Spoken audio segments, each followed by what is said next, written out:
Today, I'm going to be ranking all Overwatch 2 ships, not like boats, but romantical ships. I did not know people were this horny, bro. Here, look at this. I do a smash or pass video, and it's the best video I've ever done in the first 24 hours. So that's why I have to ride the train. I have to hop on top, like I said, and like what the thumbnail and title says. We're going to be ranking all ships in Overwatch. Now, these are not canon. I made them all up, okay? I spent 5 minutes going from the most likely to get shipped all the way down to like the bottom.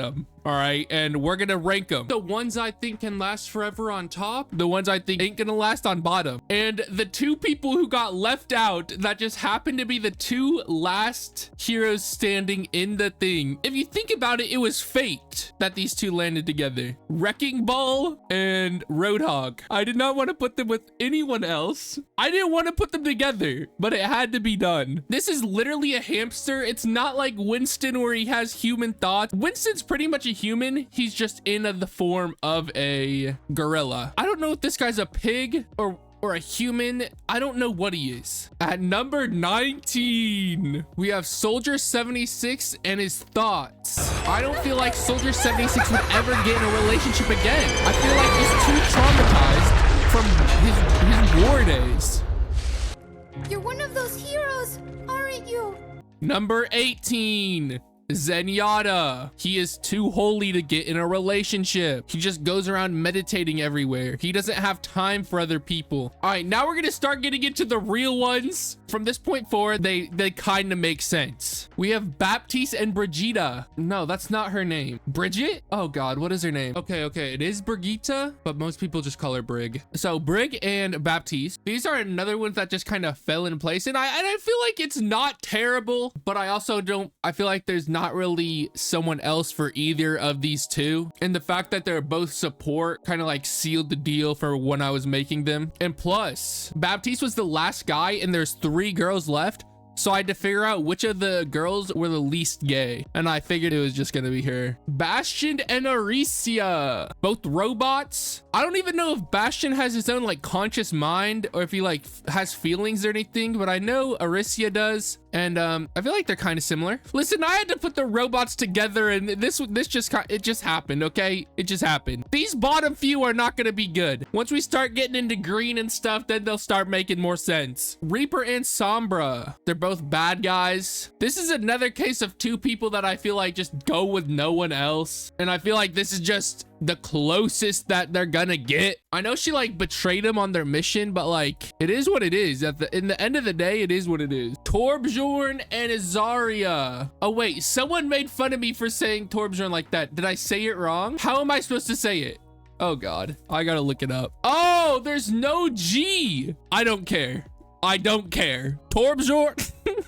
And I also learned that this is what's her name's father. This is Brig's father and not Reinhard. When you watch the video with Reinhard in it, the Reinhard short, animated short, Brig is with him. And that's all. It's just them two. Torbjorn is nowhere to be found. You expect me to look up things and figure out if they're factual or not? No. Farah and Sojourn, our first gay couple. Yay. We're inclusive out here. These were the last 3 that was with Baptiste and Brig. And I feel like Farah is definitely at least bi. I don't know about Sojourn, but that was enough to have me put them together, and I think I like it more than all these ones combined. I didn't even talk about this relationship.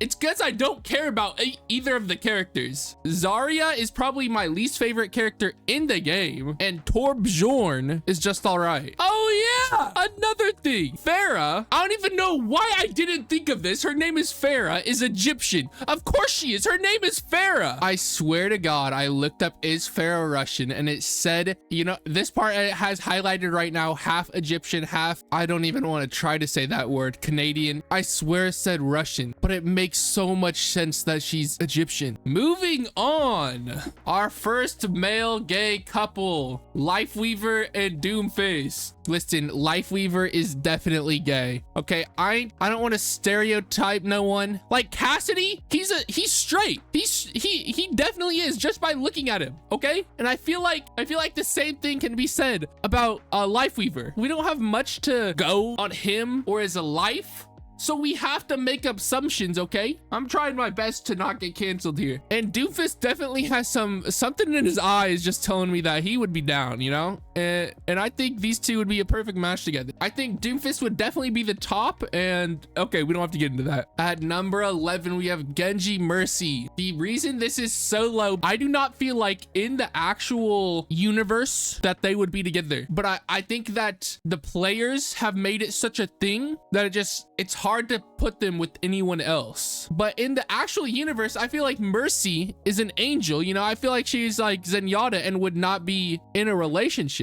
And I also feel like Genji would not be in a relationship because I feel like he's like trying to be like an assassin and stuff, and he can't like have people to hold him down. Echo and Ramatra, the next robot couple, the last robot couple. The reason these two had to go together is because they're both like 9s or 10s, and these bozos are both like knots. Okay, and I feel like these guys are more on each other's levels, and I feel like they both have distinct personalities, which with Arissa and what is this guy's name, Bastion, I don't know if they do. This was one that also just kind of fell into my lap, but I was like, this is actually kind of nice. I kind of like Hanzo and Symmetra. I feel like their personalities would mix well, and I feel like they're both two people who don't need the other's full attention a lot of the time. Like, I feel like they could go a week without seeing each other and pick up back where they just left off, you know? You know what I'm trying to say? All right,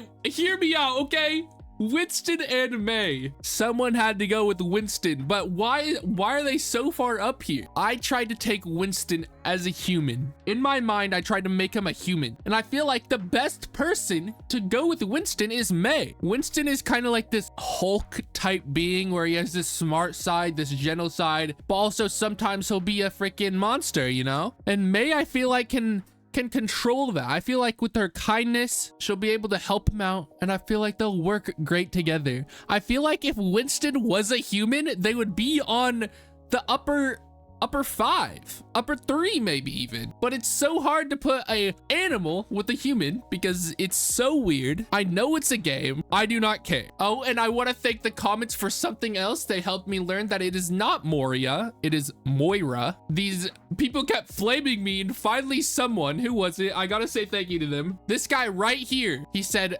it's Moira, and this guy just said it's Moria, not Moria. What was I supposed to do with that? All right, but moving past that, Moira, it's gonna be so hard for me to just start saying her name differently after this whole time, is going with Sigma. Why are they so high up? Because they are both mentally insane, and I feel like mentally insane people go well together, because mentally insane people, I feel like they easily get obsessions, and if their obsession is said other person, then that's amazing. But the problem is when a mentally insane person gets with the normal person, and that mentally insane person gets an obsession for that normal person, the normal person cannot handle the obsession. I'm not saying it's the normal person's fault, but they just can't handle it. Now, if any mentally insane goth girls want to have an obsession over me, then I am down. Moving on. Lucio and Diva. I don't know why, but I feel like it's perfect. I don't know if they've ever interacted, ever talked, but I feel like both their personalities, the things they like, I feel like they would match well. Number 5. Junkrat and Junker Queen. I mean,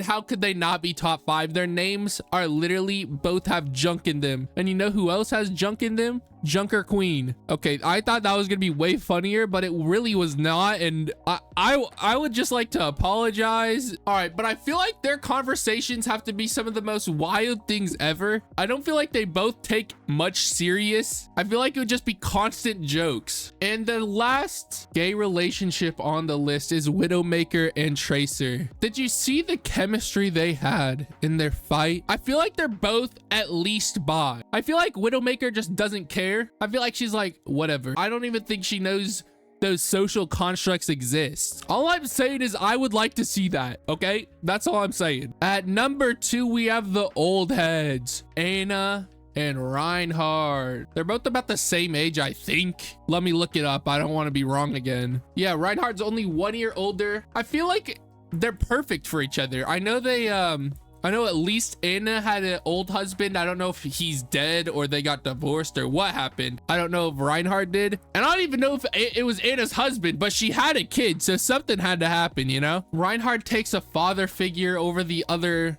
heroes, and it takes like that motherly figure, and I feel like they would just work so well together. Out of everyone on this list, I feel like they probably would get along the best with their partner. At number 2, we have Cassidy or McCree with Ash. This is simply the hottest couple. Second is definitely Widowmaker and Tracer, but dude, Cassidy, and then Ash is there too, but Cassidy, they have that like trope where like they're enemies, but then eventually something happens where they have to meet close to close, and then they fall in love, and then it lives happily ever after, and then you cry because you realize that nothing like that will ever happen in your life, and you'll probably be lonely forever. But yeah, I think that these two would go pretty well together. At number 1, we have Kiriko, and you might be thinking, why is Kiriko by herself? Shouldn't there be another person?